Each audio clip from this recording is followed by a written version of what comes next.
સુરતમાં હત્યાની ઘટનામાં સતત વધારો થતો જોવા મળી રહ્યો છે। આ ક્રાઇમ રેટ વધતા પોલીસની કામગીરી અને સુરક્ષા અને કાયદા પર પ્રશ્ન ઊભા થઈ રહ્યા છે। સુરતમાં સબ સલામતના દાવા જાણે પોકળ સાબિત થઈ રહ્યા હોય તેમ લાગી રહ્યું છે, કારણ કે ગુનેગારો બેફામ બનીને એક પછી એક ઘટનાઓને અંજામ આપી રહ્યા છે।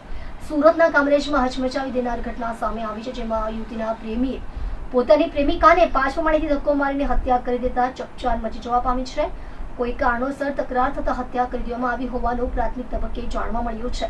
પોલીસને બનાવની જાણ થતા વધુ કાર્યવાહી હાથ ધરી છે।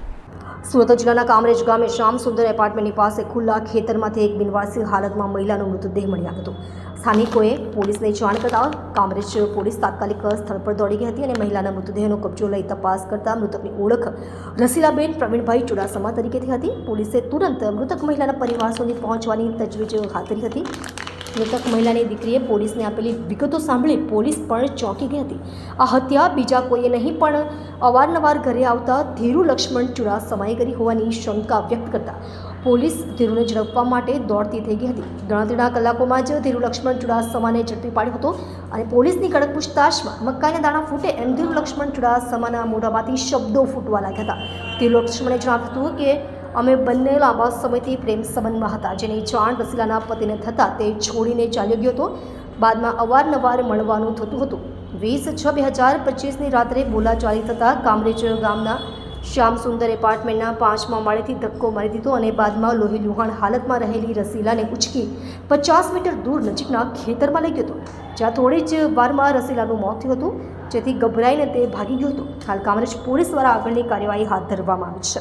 ગત તારીખ 20/6/2025ના રોજ કંટ્રોલ રૂમ તરફથી એક વર્દી મળે કે કામરેજ ગામમાં શ્યામસુંદર એપાર્ટમેન્ટની બાજુમાં ખુલ્લા ખેતરમાં એક અજાણી મહિલાની ડેડ બોડી પડેલ છે। જે અનુસંધાને અત્રેથી ઉપલા અધિકારીશ્રીઓનું ધ્યાન દોરી જે બાબતે સુરત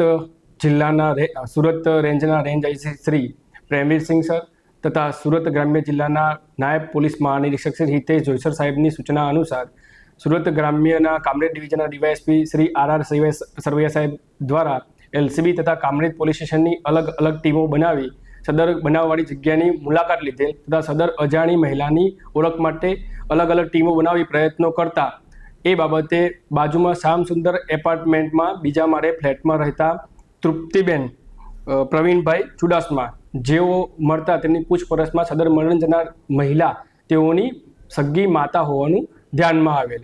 જે બાબતે સદર તૃપ્તિબેન નાઓની પૂછપરછ કરતા તેઓએ પોતાની ફરિયાદ હકીકત જણાવેલ કે આજથી 5 વર્ષ પહેલાં લીંડિયાત ગામમાં જ્યારે તૃપ્તિબેન તેમના મરણ જનાર માતા, એમના પિતા તથા અન્ય સંતાનો સાથે લીંડિયાત ગામમાં શાકભાજીનો ધંધો કરતા તે સમયે ધીરુભાઈ કરીને જે ધીરુભાઈ લક્ષ્મણભાઈ ચુડાસમા નામનો ઈસમ જે પોતે પણ શાકભાજી અને ફ્રૂટનો ધંધો કરતો હોય અવારનવાર તેઓના ઘરે આવતો જ હતો।